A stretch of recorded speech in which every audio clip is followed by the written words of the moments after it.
Coming up on AC Media. Toyinza kugamba nti nafadda n'ofuna abakugenda mu mugongo. Ng'ogenda otambaza bannange ensente. Saagala kumanya n'ofuna abagoberera. Mbuze saagala mmanya. Tosobola. Abantu bagoberera omuntu ayina kyakiri. Toyinza kubanga gwe saabakiitizi n'ofuna abagenda emabegawo. Ng'otintima butintimi. Totintima butintimi. Kakati gwe olwedde oyina ejje eriryo. Mutintima gwe n'ejje eryo. Kakati olwedde oyagala ate amajja amalala gaaki. You have to position yourself in a moment. Abantu batintima. Put yourself in a place where everyone yearns to be part of you. At least bafunemu endowooza nti obamanyi. Kakati ono musanga agamba naali kuwasiza singa nfuna ssente. Webale. Oyajja kufa buwulu. Webale. Kati omuntu oyo yeera. We inspire.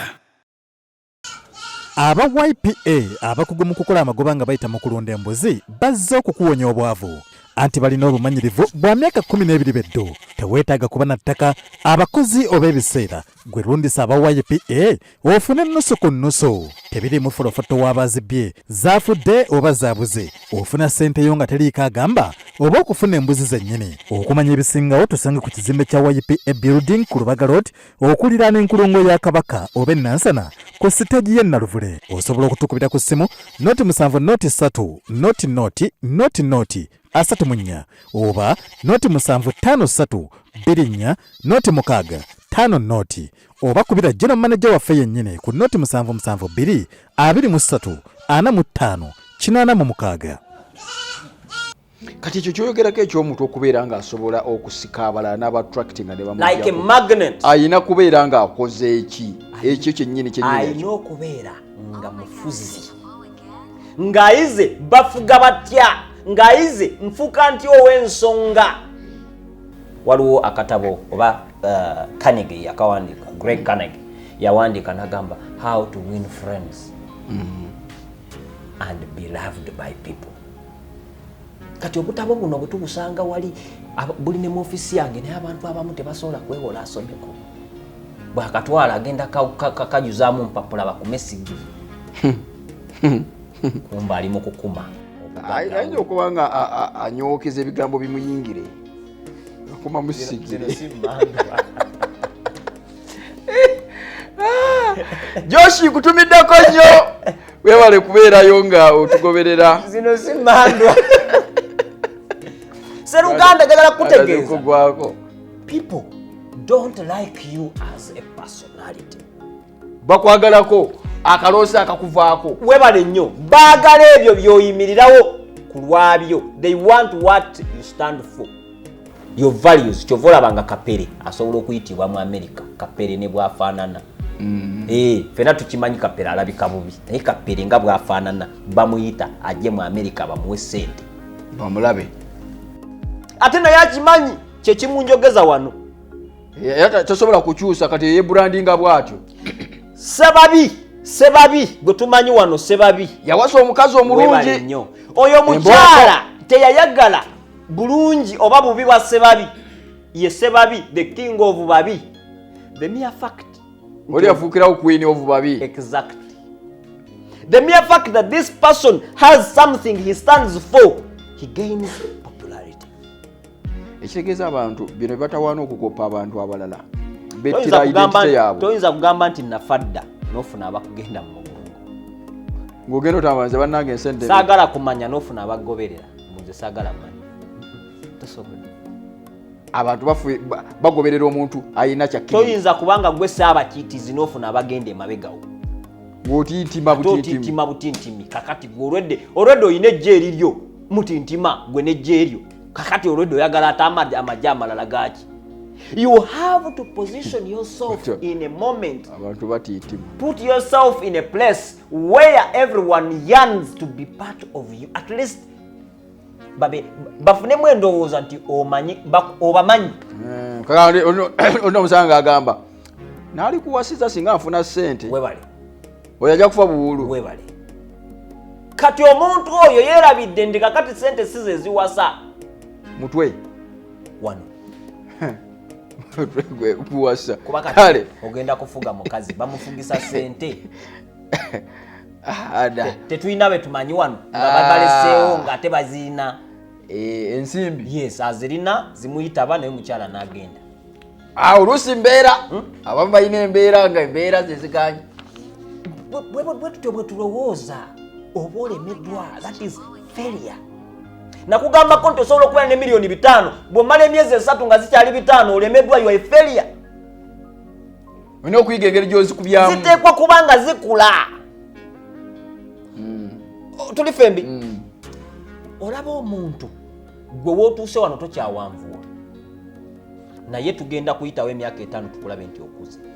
Sobola okwambala akakondo. Ne bw'okambala, that's pretense, gwe oba tokuze tokyakula. Batugamba olaba abantu bambala ebintu ne bakyuka. Bagamba olaba kana akagumba nga kavuddeyo kano. Neze nino ogamba. Wano ne wajjawo engeri. Katonda alina engeri gye yampumbamu. What do you need? Ali ku SC Media bangambye nti mutandise okuweereza comments zammwe, nze ekyo kinsanyusa kyokka kinkolera. Mwebale nnyo okubeera nga mutambula munaffe. Abali ku Obeben, President wa Mufuna Mpola, gwe tuli nayo olunaku luno olwaliro, mwebale nnyo okumwagala, mwebale na kutapinga ku screen eyo. Koonamu kati wano nga njogera ebigambo bino, koonamu tatatatata, nze mbulaba nga bwambuka, kiba kikolera ddala bulungi. Abali ku Platform Africa, mwakoze bulungi ate nno mmwe. Baba wanye dda wano mwebale kusiga nsimbi ku lunaku olwa Sunday. Mwenna abali mu Youth Platform Africa mukitegeera bulungi tugenda kufa. Abo bamusiga nsimbi. Njagala kutegeeza.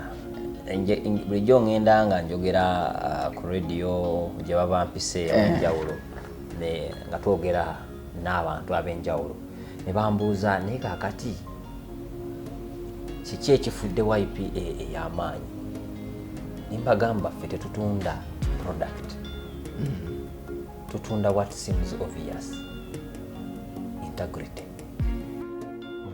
Mu buufu buno ntegeeza tetutunda mbuzi, tutunda bwesimbu.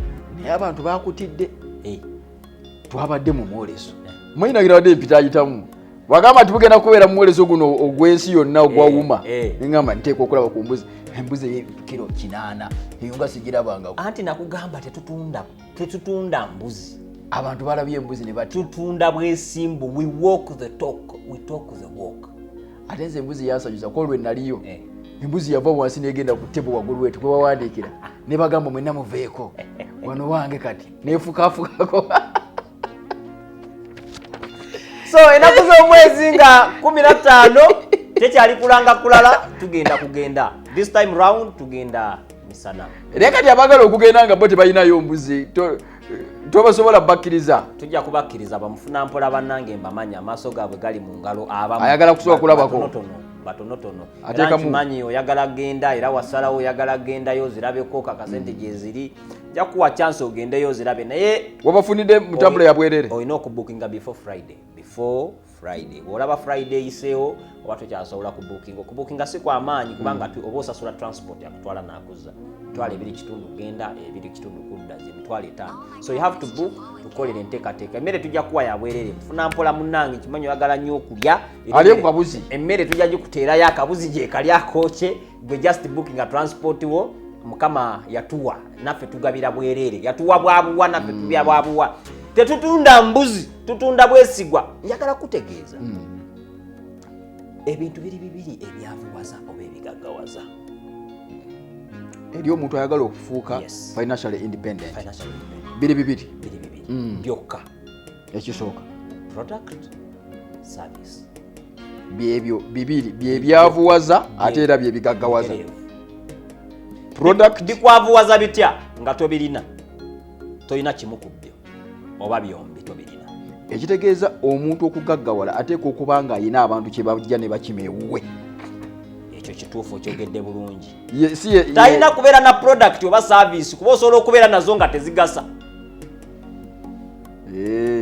Alina okuba ne kyebakima kyebayayaana okufuna. Oba ye kyabatwalira ye service. Bwebale. Product nga bajja ne bakikima. Bakukimira ka asante kale powder nga mu bulingero ketaago kateeka mu kijanjalo kiwunyenge ennyama. Bayina obukoko. Bayita bukoko. Bwetaaga okufuna product ng'eyamba abantu. kyofolaba YPA ekozesa integrity netunda embuzi essaawa ya leero nebanga eyamba abantu kati bwombuuza kiki ekigiyambye okukula okutuuka weeri mu myaka 12 nebanga erina byolabako oba byowulira kiri kimu kubanga erina product ate erina service ffe tubiina bibiri we render a service and we have a product. Kibuzo kikoze bulungi okubanga kibuzo kyebadde genda okubuuza kibadde kigamba nti how can one start growing financially? One, start with a product or a service. A product requires capital which is financial capital. Yes, we have to have the capital first. The capital kyennyini kitegeeza mutwe. Kyennyini ekigambo capital. Era kyovula basobola ogamba he was decapitated. Tibamusazeeko omutwe. Yes. Bamugyeko omutwe. So capital we bamututte. Decapitated.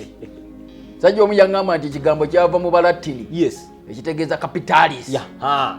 Kati capital city is the head city. So because Uganda tulina capital city? Yes, Kampala.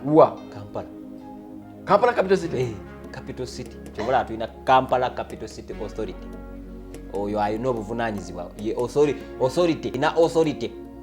Ekuwa authorization. Ne tulina amazzi mu Kampala.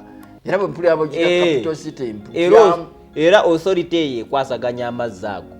Obango kafuna. Kitegeeza omuntu asobola okubeera n'omutwe naye nga guyitamu amazizi bwe gatyo nga tegukwasagana mu kifo kyo ky'ebirowoozo. Njagala capital eringa Beijing ng'erimu flyover. Labayo. Naye nakulaba ku kizimbe wabwe. Bw'obanga oyina capital osobola okuba ne product. Bw'obanga oyina capital osobola okuba ne product. The starting point for ewanayinki oba mufuna mpola nganzi should be a service. Kubanga oyina obulamu, oyina ne capital omuzaali. You have what we call a natural capital. You have what we call a natural capital and you have what we call power over energy. Solo kuba omuntu ogenda mu gym n'ositula ekyuma weewaawo weebale six pack anjiraba naye kati njagala kubuuza nafunye six pack to diversify from just having a six pack that doesn't earn to having a six pack that earns you money. Mbalaba wano people use those hobbies to make money. Mbalaba ku TikTok omusajja n'agamba okola otya eno muscle yene yawano gye bayita bicep. Yes, biceps ozikola otya, triceps ozikola otya, ne bagamba kakati six pack ozikola otya munaku 7 n'akakulagamu awo n'afuna views nyingi n'afuna sente n'akakola kaagaana. That is a service you're using yo. Nendowooza obukola ku mibiri egimu. Awo simanyi sinaba kutuuka waawo. Bagamba naku 8 nakola 16 saavaawo. Ate kakati waliwo enjawulo. Bwe bakugamba okola ekyo eddako eri buzibu naye bw'olabika wasitulanga amagi.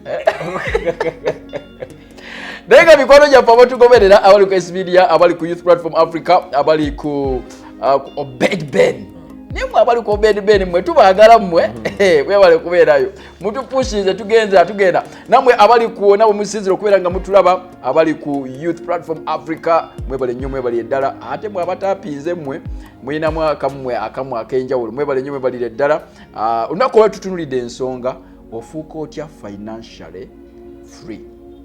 Bino ebintu tebiriimu bino bye tugenda tugamba abantu bye bagenda bayimba obuyimba wali akayimba ke nakula nga mpulira oba akawulirako naye oyina engeri gy'oyimbamu naawe obuyimba bwe ntera obuwulira kugoberera akayimba akomusajja oba ka Lord Fred Sebatta abantu bagenda bayimba beesiimye abaalina abakitaabwe abakola entegeka ne baatasanga bwavu olinamu kawulidde naye eyo statement abantu bye bagenda bagamba omuntu yenna okugaggawala oteekwa kuba ng'ewammwe mwali bagagga. Kituufu mu katono naye kifu nnyo. Kitegeeza si kituufu. Kituufu mu katono naye kifu nnyo. Kiteeke mu percentage. 15% kituufu. 85% kifu. Abagagga basinga obugagga bwe baliko. 85% abagagga be tulina leero it is first generation wealth. first generation otegeeza ki bugagga busooka tebubeerangayo mu kika nga ye yabwetandikira yabusoose Tegeeza 15 nga tosola namwogerali Elon Musk ono si ye wagundi owa Tesla asinga obugagga mu nsi yonna goni yavaako Bezos Bill Gates katonda wange ali mu namba meka kati Bill Gates ayaka ne mu 10 abasooka takyalimu kati ne mu Uganda tulinayo tulinayo bibabalira mu mbu tulinayo biliyoni netali mu kikulu basooka ate mu Africa mu Africa abeeramu tulinamuko ali mu 10 oba ali mu 10 Sidiru mwali ani Sidiru mwali mu 10 abasooka mu Africa ne gundi ajahamu n'abalala bajja amono waliwo n'omuvubuka w'omu kisenge si bye byatuleese si bye byatuleese labayo njagala kutegeeza abo bonna be tuva okwogerako ne bye tutayogedde sente bakoze enkole sova mu bintu ebyo by'okwokubagiza n'okulimba banno obwo bubozi bw'amalwa bwe tujja twogera weewaawo waliwo bye tuwulira ne tubitwala ng'ebituufu naye si bituufu njagala kutegeeza bwe bakugamba nti bwe baali bakuzaala mu luto bakugambanga nti omwana bwe baba bamuzaala bamujja ku kundi kati wakula omanyi gyayita kitegeeza ki nti n'ebintu ebimu oteekwa okubikyusa mu ndowooza yo omala okutereeza entegeerayo ogiteeke mu alignment omusajja omu gwe nabadde njogerako ejjo yalinnya n'atuuka ku muyembe n'agukwatako n'alaba oba gwengedde n'akakasa nti gwengedde yalinnya waggulu yes n'alaba omuyembe yagulabanga gwengedde ng'akyali wansi n'alinnya n'agukwatako akakase gwengedde n'akkirira wansi n'afuna enkonyogo n'atandika okukuba yes yagulengera nga gwengedde teyakakasa nti gwengedde n'agamba kaninyenda kaninyeyo n'agukwatako n'agufiiringa nga gwengedde kati n'akka wansi n'afuna enkonyogo n'atandika okusabula esiddogo abantu abasinga bwe tuli oli ku obebeni kati oli ku platform oli ku media tuli mu kugamba nti obugagga obw'omu tebusoboka naye gwe olinassibwa mukambwe oteekwa kubanga ono musajja bw'omuyembe ekyamazima yagukuba ne gugaana okugwa kubanga yakubanga Messi kati n'aguleka n'agenda aba agenda ne gugwa eyali ava emabega yalonda mulonde. This is how we miss opportunities. My God. This is how we miss financial freedom, thinking that maybe something sudden, something bona fide is going to happen on us, which is 100% not true.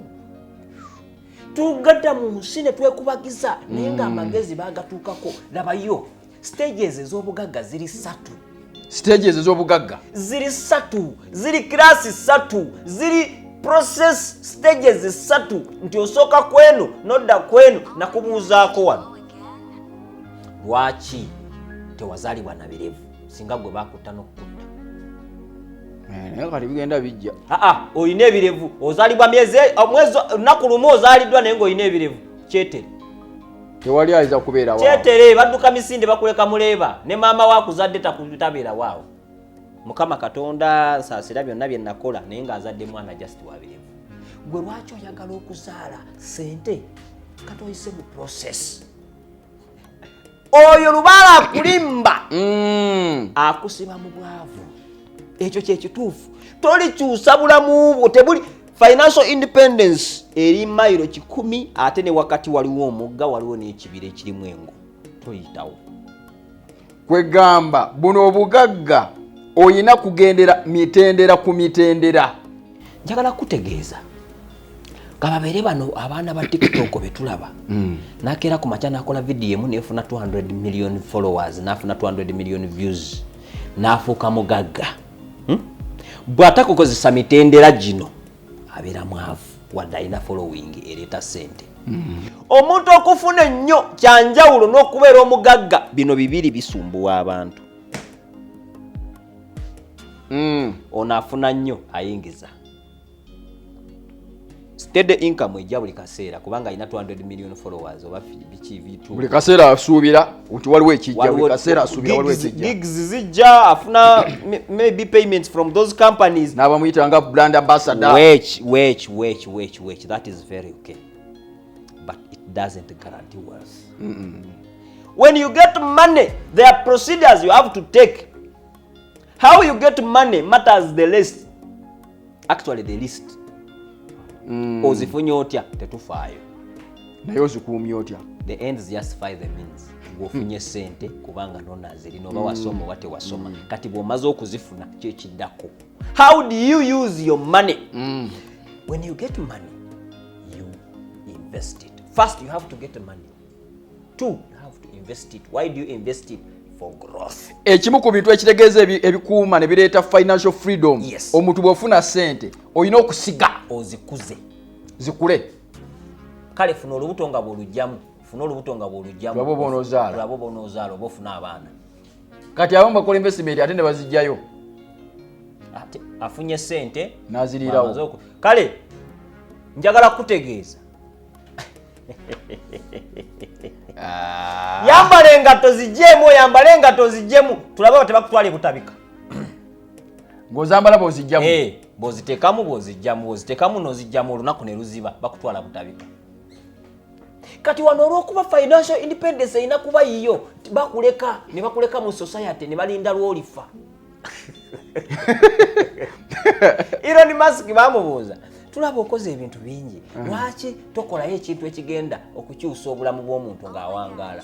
N'abagamba some people are so rigid they just die. Kega abantu abamu bamuluvu. They are so rigid tebakyuka tebalina ideas ebalina nkadde ate tebagala kuzikyusa. Kati Mukama atuyamba buyambi bwe bafa n'abatujjamu. Kati ate bw'obateeramu obuwangaazi eggwanga olisi. Kati abantu abo balina okufa. Kakati bw'omala okufuna sente tobeera ng'ono omukyala yakola atya eyakwata kye yalina ekirina okumutaasa n'akyokya ate oluvannyuma n'asaba kimutaase. Toyambala ngatto nga bw'ozijjamu. Yambala engatto tambula genda gy'ogenda. Muba osazeewo okusiga siga. You have to grow money. Tozaala mwana n'omutuma ku luziko olwo. Seruganda obadde kigwe nakapanka mwavu munnange tozaala mwana n'omutuma ku luzi nkya agenda gwamu kabeere wa myaka 2 tomutuma ku luzi. Invest. When you invest, you leave this investment to grow so that it can bear fruits. Bosimba omuti n'oli amakoola gumala ne gukuwa omuyembe. Tegusobola. Osimba ekijanjalo naye ku makya okedde kutakula. Get money. Grow money as hard as you can. Then keep money. This is wealth. Invest money. Get money. Grow money by investing. Money. When you invest, growth takes time. So give your investment time to grow. Then keep the fruits by preserving them, maybe in form of fruits. Put them in the refrigerator. Bugagga. Tutereka bibala, tetutereka muti, tetutereka bikoola wadde amatabi, tutereka bibala. Omuti gusookera mu ttaka, gubeerayo nga tetugulaba. Bannange oba ebintu babitegeera bulungi. Seruganda tuli mu kiraasi, kale byonna obyerabidde kano kajjukire. Omuti bwe tuba tugusimba, tuguteeka mu ttaka ne gubulirayo. Omuti? Yes. Olina omuti gwayogerako oluli gwe basooka okusimba. Wali oyogera ku bamboo tree. Basimba ensigo nemala emyaka 4 nga tevuddeeyo ng'ebuze. Naye nga bagifukirira. Bagifukirira buli lunaku bw'oyosa tevaayo. Eyo ye gye bayita investment. Bwekula mu mwaka ogwokutaano eba mu fuuti 9. Fuuti 9. Ne balyoka bajjamu butoothpick, ne bajjamu olubawo lukyasinza okuba olugumu, ne bajjamu buli kimu. Investment esooka n'ogiziika nga terabika, kitegeeza ki risk. You have to risk what you have to get what you don't have. Abamu olumala okusiga ne batandika okulira ebigambo. Abamu bwagiteekayo mu ttaka. Banakapanga ne batandika okulira ne zirinnya. Kubanga mu kyalo kyewaabwe talinnyangako ku nnyonyi. Bwekankanamu ka turbulence wali n'agamba bannaayi muyimirire enveemu. bw'ateekayo ensigo mu ttaka n'ebulirayo nga tagiraba n'atandika okkuba omutwe bannange eno n'adduka n'abikulako kati ate bw'abikudde ebadde etandise okuleeta obundi n'agujukutula akatwe mwamenyera kalisipu bakayita radical ne pulimiro n'abumenya kati ate omulala n'agumiikiriza kuba kitwala ennaku nga 3 oba wiiki bw'alaba nga kavuddeyo n'ajja akeetegereze mu kukeetegereza akakoona k'ettaka liveeko pulimiro n'agimenya okulima kwagaana naye nga buli lwekabanga akajja ngajja kati omulala n'alinda bwe biba bijjanjaalo n'ajjako bino ebikoola agenda afumbe ebisoobooza kati ate ebisoobooza jjukira ekijanjaalo takirekedde biki ebikoola bwe twali tusoma photosynthesis nga batugamba plants use the green leaves with sunlight to produce its own food kati own food teriiwo kuba nekakonziba ate ogende ku kijanjaalo terina chlorophyll wamulidde ate chlorophyll yandigiyambye okukola ki okukola own food ate waliwo abamu ababirinda ne bikula n'abitunda kakoola webali entondore n'atunda entondore ebijanjaalo ebibisi obukubikiriza buganye investment wano wewali gyekinyusi ebintu bibiri ebyawula omugagga n'omwavu ku nsi yonna ebintu bibiri byokka ebyawula omugagga era bw'oba mwavu bino bye bikwawula ku mugagga bw'oba mugagga bino bye bikwawula ku mwavu bibiri ekisooka disappointment erikwani yoneze kubanga disappointment is a must kusairize noba oli mugagga oba oli mwavu eteekwa okujja then ekyokubiri sente omugagga bw'alaba sente abanga omuntu ali mu lutalo goba wadde emmundu empya ng'erimu magaziini ejjudde tuwiiyo genda owangula olutabaalo bamuwadde magaziini eno rishafo yeetoolola bweti abadde asise ne bamuwa magaziini n'agamba kale zabika emipiira kati ate omwavu bw'alaba nga bamuwadde sente ng'ajjukira emabega naleseeyo wali akamere kesaalidde mu kafejja ngakasoke nekubeka enfuufu nafuwa obwedda waliwo akagoye ke namiisinga okwambala omwaka guli omwavu alaba spending tool omugagga alaba machinery ngenda kola investment sente zino ngenda zikozesa ntya okufuna endala oye mugagga omwavu agamba atya omwavu agamba kakati sente zino ngenda ziryamu ki akuba embaga yes makeke embaga sagikola mukyala wange bulijamba engatto bulijjo nagala ddaka iPhone Pro 15 kakati ate 16 yazze kati njagala 15 ne 16 nayo njigule mbere na bbiri mbere nga nze mbayiseeko bonna omulala ekyokubiri disappointment bwakuzeka 15 ne ka 16 zonna ne zaatika ku lunaku lumu bandoga ate ono kyalusono namulaba engeri gyantunuulira kati yampisizaamu eggaali ono kati kyalisoba afaaki kale twayagalako kwomu tubatumidde mwenna abeeyisaamu amagaali so if you want to attain financial freedom you have to have what we call shock absorbers nti embeera ne bweba ekunyenyeza twaliko mu mwoleso gwa ABC nga gutandika ndowooza gwalinga gwakubiri ebiseera ebyo nga ndi wanayinki siina nnyo makulu teri akumanyi nabagambako bw'oba osabira ku kyaki nga naye bw'ovaawo tebamanya nti toliiwo paka ng'okomyewo naye wamma tobaddeewo toba na makulu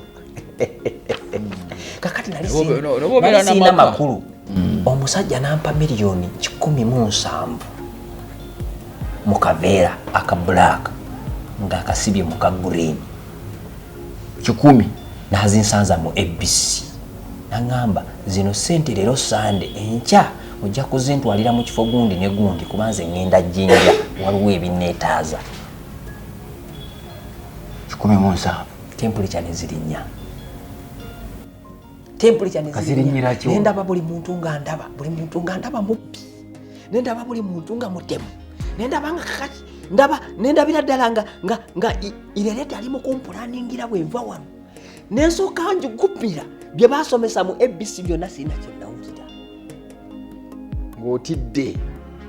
Omusajja tampadde ssente kubanga amanyi ndi mutiitiizi naye aninamu obwesige nti gyayagala zituuke jakola ojja kuzituusa ndaba ndi shaapu kati nendyoka nfuna ekizibu ky'okuba nga ngwiriddwa essente nyingi Sseruganda natuuyana nembuli bwe nziteeka mu magulu bwe nzisitula bwe nzirerako bwe mmala bwe nziteeka mu nsawo ne mpanika ku mugongo ninde ndaba ng'ono ali emabega ntunuulira nnyo bwe ndaba oli atudde wali nga ndaba alina gwatemyako wali bamubanindire wali mu kiyigo omusulo bwe gunnuma bwe saagala kugenda mu manju ne ŋŋamba Mukama Katonda omusajja nzise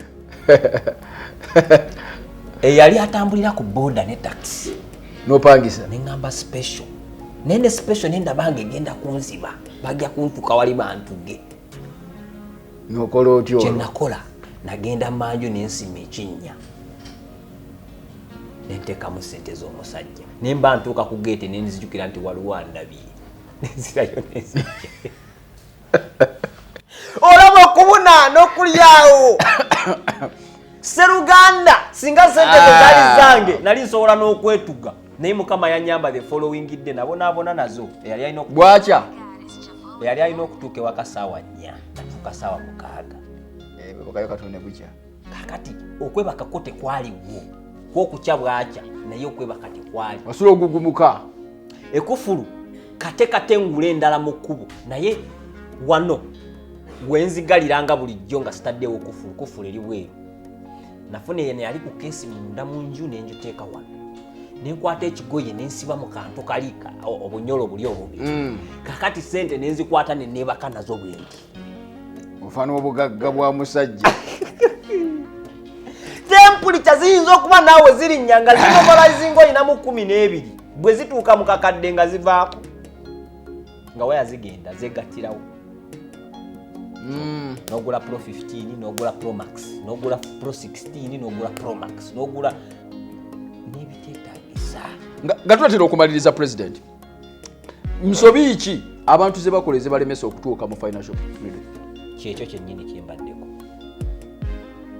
ng'olaba buli muntu ali kugwe aba muntu ayagala kubba buli muntu ali kugwe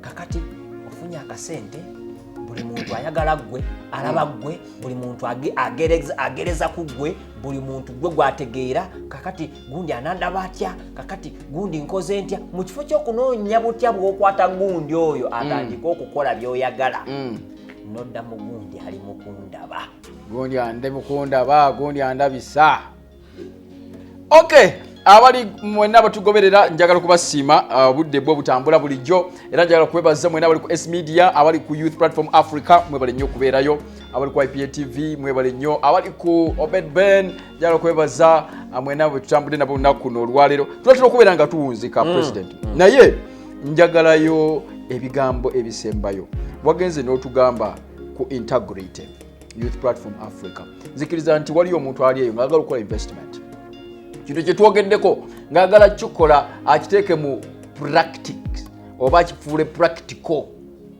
mukyalinayo omwaganya mu Youth Platform Africa nti oyo yagala naye okuinvestinga asobola okujja n'abeegattako nga sinaba kuddamu ekyo waliwo ekibuuzo ky'ombuuzizza ekikulu ng'abasinga wano bwetugwa ensobi esooka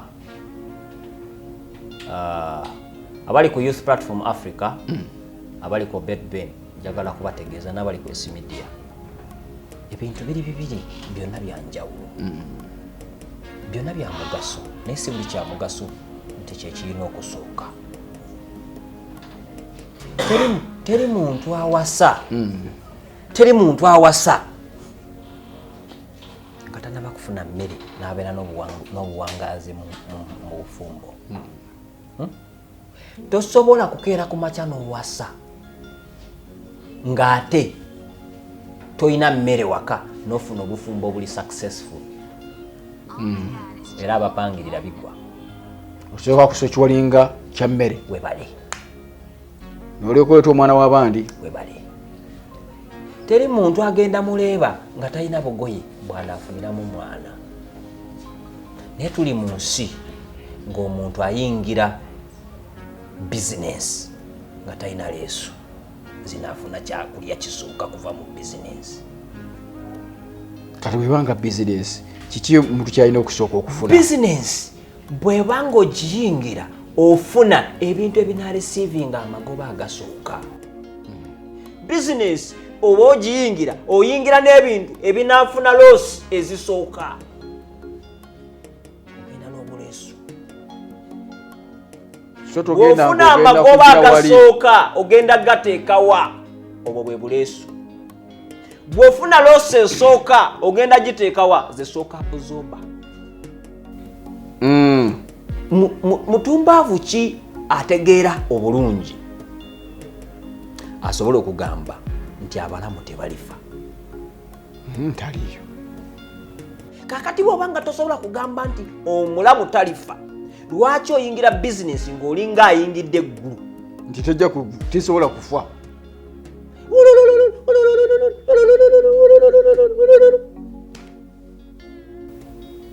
Funa shock absorber. Get the shock absorbers.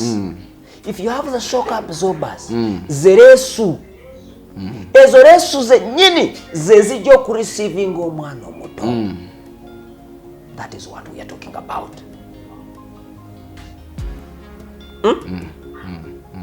You get? So ekyo kyennyini kyenjogerako. Kati ekyokubiri okutya okurisikinga. Abantu abamu batya. Nagamba bwe nteekayo ne zitadda. Webali.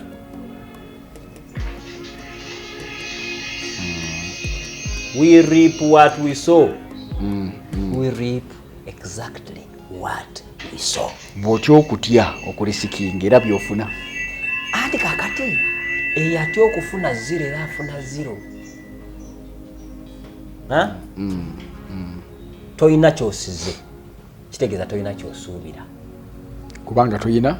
Okusiga kyeki? Kwe kusiga mu ssuubi. Singa bitambula bulungi nfuna kino. Singa bigaana nfiirwa kino. Kakati okufiirwa kiteeko kubanga okimanyi. Okufiirwa si kyekisinga obukulu. Singa bifa tofiirwa, oyiga. Abasinga balowooza nti waliwo kampani eyanziba milioni 3.6 ne bampakingira obubox buwonya pressure sukali ne ulcers. Era ne baŋŋamba buli proven internationally bw'obutwalira omulwadde wa sukali anywa akabox kamu taddamu kulwala, ava ku butalya sukali n'atandika okumuwoomerwa ate actually n'abeeranga ggwamu, era bw'anywa obubox busatu ayinza n'okufa. Neŋŋamba buli kamu ka 6,000 nze nagula 6 ngende mbutunde nfune sente nnyingi. Nga bw'okatunda kamu ofuna 6,000 extra. So kakati nze nendisikinga nenteekayo sente ezo. Kyamazima kampani yaggalawo n'edduka. Byakola byo bwe wabitunda byagira. Tewali yabigula. Natambula nabyo emyezi 6. Nga teryagula. Kati nembibaddiza bwe nabibaddiza leero enkeera kumbe waliwo abalala abaali babizizaayo ebbanga. Kati ne badduka. Ne baggalawo. Kati nze bwe najja nagamba kale school fees nansasudde mu kanjiko. Neziramu n'ensiga. Olwo ne bikwatayo. Olwo byakwatayo. Jjo nabadde mbagamba nti omwana wange namututte okulaba embuzi ze muwayiye. Alina embuzi 135. 135 nga nazisigamu akakadde kamu kyokka ng'eggulo limu banzibye. Lwaleero bwe tubala ali worth 74 million alina emyaka 12. 12 years of age alina 74 million zimulinze. Oyo gw'ogenda ovuganya naye.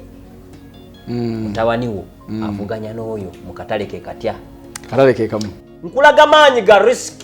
When you risk, you stand two advantages. You either get money or you get a lesson. You don't lose anything. Toyina kyofiirwa. Toyina. Kitegeeza abantu batira bwereere okulisa. Kakati njagala kubuuza. Tewasoma? Nasoma. Tewasoma byokola? Kakati teyali risk. Kirengana abazadde abamu abalina nakati essaawa zino bali mu kusomesa, oli ku YouTube otulaba olina omwana ali mu ssomero. That is the risk. kubanga tumanyi kyagera kubeera nkya actually yemu ku risk ezikyasinze n'okubeeza obutumbaavu naye turiskinga kubanga noteekayo omwana tulina option kyatuprogramirwanga nti omwana bw'atasoma aba afudde bw'aba tasoma aba akola ki tewali alina kugenda mu ssomero so n'omuteekayo but that is a risk bameka actually it is a risk that we do intentionally to lose akatereze bulungi we do that risk intentionally to lose kubanga bwe bubanga 80% ku baana abafuluma tebalina mirimu kakati gwe ng'owuwo osuubira agenda kuba mu bana abiri which risk is greater than that ng'osobola n'ogaana otunda enkoko kubanga ono azirina wano neiba naye zaatunda naye ono basifulumye bonna tebalina mirimu kakati ate n'owuwo naye omutwala afulume naye talina kyagenda naye tolekeraawo kyokka bwe bituuka mu bizinensi eno n'olekera n'otya gundi yanzibye kampani gundi yanzibye kakati nze siddamu nawanika kanzirye mmanyirirwe webali lya naye olya biseera bye byamaaso independence gisiibule eri kita namayiro so njagala kutegeeza omwaganya mu nsi mwe guli munene ensobi ze tusinga okukola ezitulemesa okuba financially independent kwe kubeera rigid jukira nkugambye obutaba na buleesu katuyingira mu leeba bubebiso ekyokubiri nenkugamba okutya okuriskinga kati ekyokusatu bwe mutayiga foolishness oli naaganya ddala okuyiga nga ekyokuyiga kirala naye naagana actually biringanga bisatu waliwo kye bayita foolishness stupidity and ignorance bisatu ng'oli abiina byonna mu muntu asobola okuba nabyo byonna asobola okubaako n'ekimu nekimulemesa byonna foolishness bwe butalowooza biseera bya maaso obeera nga oli mutumbaavu Charles okoze naye nemukkaanya nti nja kuwa emitwalo 2 singa ondeetera kino kati ye n'akireeta n'agamba emitwalo gyo 2 gimpe kati olw'okuba akifunidde ku kakaaga n'olaba ng'akubye naye wakkaanyiza nti nze kindeetere nkuwa emitwalo emeka 2 tolowoozeza ku biseera byankya singa onoyagala omutuma ekirala that is foolishness kati sente z'ofiiriddwa mu eyo engeri baziyita foolishness tax foolishness tax omusolo ogusasula tezinakutuukako nze ndi director owa break property link tusuubula ettaka tusuubula emmotoka netutunda towulirangayo kalango konna noza kalina ku social media nabutwabwe stoppinga naye ne business ekyatambula business eboominga abalina estates 10 katulimu estates 50 mutambula abali bayingiza emmotoka 10 tuyingidde emmotoka 30 buli mwezi kitegeeza ki nti tetukyalanga wabula tukozesa guli omusolo ogwa foolishness tax ne tugwavoidinga ne tubanga tufuna sente how bwe nkugamba nti kino ekyapa kyenkuwadde kya poloti ya miliyoni 2 bwe ne bwotunda 3 nze njagala 2 obwo bwesigwa ne busigaza kati broka nga tanatunda ttaka ddala asooka kutunda lya break kubanga akimanyi kati nze natunula mu maaso Youth Platform Africa njagala kubebaza mutambudde bulungi nnyo naffe ekyamazima ebintu bino nange mbiwulira muli ne ngamba mu butuufu obugagga butulemera bwereere ariko S Media njagala kukwebaza weewale kutambula naffe bulijjo obudde bubeera butono nnyo ekyamazima obudde bubeera butono naye gwe akwata ddatawo n'omuteekako nkusiima weebale nnyo weebalire ddala akwata byonna byosobodde n'obiteekako nkwebaza byonna akoze kyonna kyosobola okukakasa nti emisomo gino ogiwa priority nkusabira kimu nti obugagga buno bwe twogerako osobole okubeeranga nawe obuyingiramu naye dakiika ziringa 5 president ebigambo ebisembayo twogedde bingi naye waliwo eyakatweyungako aze obudde tusigaza butono nnyo njagala omurapingire mu point singa 1-2-3 omuntu anaafuuka ow'eddembe mu byenfuna biki byalina okukola ne biki byatalina kukola oluvannyuma tusibula abantu badde nkugambye nti mistakes ze tusinga okukola zetusembezaayo kugambye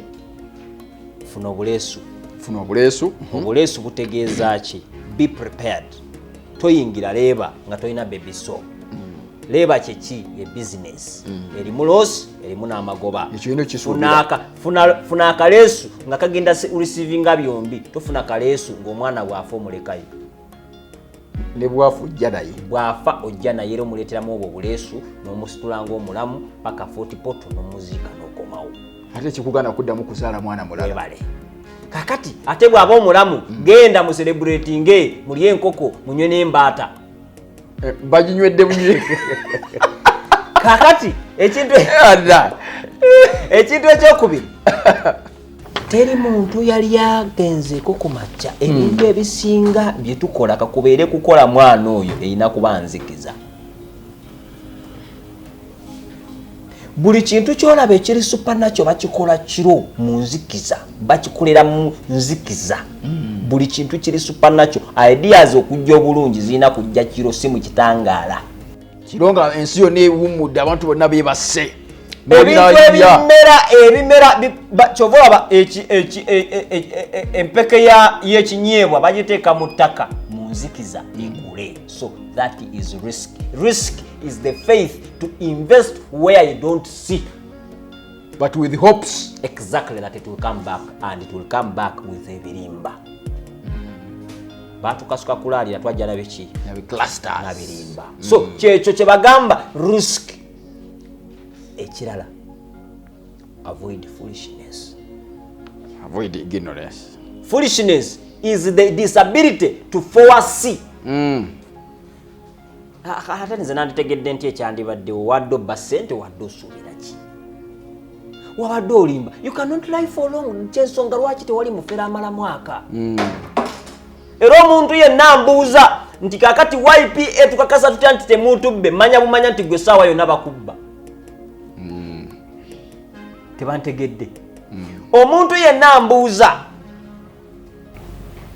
nti YPA tusige wammwe tukakasa tutya nti tebatubbe nenkugamba tukakasa bukakasa nti enkeera oli wakubbibwa kubanga omuntu yenna atabbibwe amanya bumanya nti teri mufera amalamu ki mwaka bw'amala omwaka tamala gwakubirira ati full stop kubanga tosobola kulimba for a long time nakuza omubbizi baana obulimba obubeerawo emyaka 12 oba 13 nga bujja YPA gyemaze obwo buba bulimba bwa ddala buba bulimba bulungi nga bulimba bulungi ng'oli omwana abumukolera nabubeeramu tukubbye emyaka 12 nga naye tukyali ba mikwano mba nkubba bulungi nawe oba onyumirwa obubbi so ekyokuna ekisembayo stupidity obutumbaavu bakugamba nti sente ziyita mu mitendera esatu kati bwenotondayo egijjo kyokka tozirina bakugamba ebikola bye bino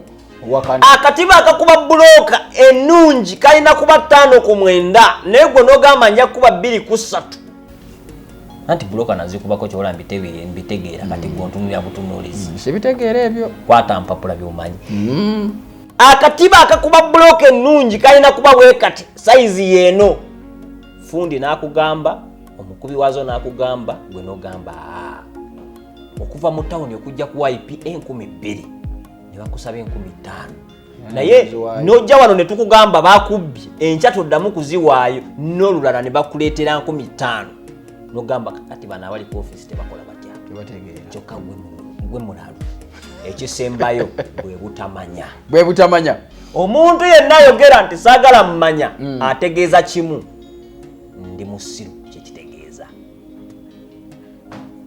whenever you mention the word ignorance whenever you say I don't want to know, the moment you stop learning, ignorance sets in automatically. Kasitolekerawo okuyiga ekisooka byobadde omanyi obyerabira ekyokubiri